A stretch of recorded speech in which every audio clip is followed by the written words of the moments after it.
सर्दियों के मौसम के साथ साथ ही फॉग, जिसको हम धुंध या कोहरा भी कहते हैं, इसकी शिद्दत में भी इजाफा होता जाता है, जो कि ना सिर्फ हमारे ट्रैफिक के निज़ाम को अफेक्ट करता है बल्कि हमारी सेहत को भी असरअंदाज करता है। इस वीडियो में हम जानेंगे कि फॉग कैसे बनती है और फॉग से फिर स्मोक कैसे बनती है और स्मोक हमारी ज़िंदगी को कैसे मुतासर करती है। वैसे तो फॉग की बहुत सारी इकसाम है, लेकिन हम इस वीडियो में रेडिएंट फॉग के बारे में डिस्कस करेंगे। इसको सिंपल वे में ऐसे समझ सकते हैं कि वाटर जो है वो 3 स्टेट में पाया जाता है, सॉलिड, लिक्विड और गैस।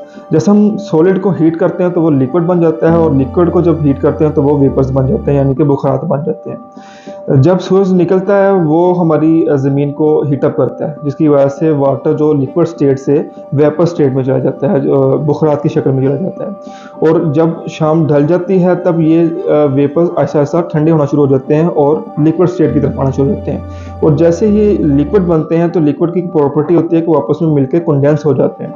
तो ये कंडेंस होकर वाटर ड्रॉपलेट्स की शक्ल में फिजा के अंदर बिखर जाते हैं। आइए अब जानते हैं कि इस फॉग से स्मोक कैसे बनती है। साइंटिस्ट की रिसर्च से पता चला कि हवा में मौजूद वोलेटाइल ऑर्गेनिक कंपाउंड्स, जिनको हम VOC भी कहते हैं, ये दरअसल फर्टिलाइजर्स, सॉल्वेंट्स, पेंट्स और एनिमल वेस्ट से बनते थे। और दूसरी तरफ नाइट्रोजन ऑक्साइड्स, जो कि ट्रैफिक व्हीकल्स और फैक्ट्री से निकलने वाले धुएं से वजूद में आते थे।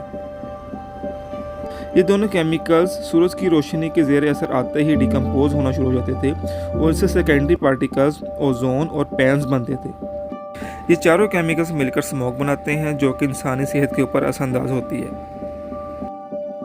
स्मोक बहुत से तरीक़ों से हमारी सेहत को मुतासर करती है, जैसे कि आँखों में जलन होना, गले में खराश होना, खांसी होना, सांस लेने में दुश्वारी और फेफड़ों और दिल की बीमारियों में इजाफा करती है। वैसे तो ये हर उम्र के फ़र्द के ऊपर असरअंदाज होती है, लेकिन बच्चों और बुज़ुर्गों को इससे ज़्यादा ख़तरा होता है। इसलिए बहुत ज़रूरी है कि जितना हो सके खुद को स्मोक से बचाया जाए और मुकम्मल एहतियात के साथ ही घर से निकला जाए।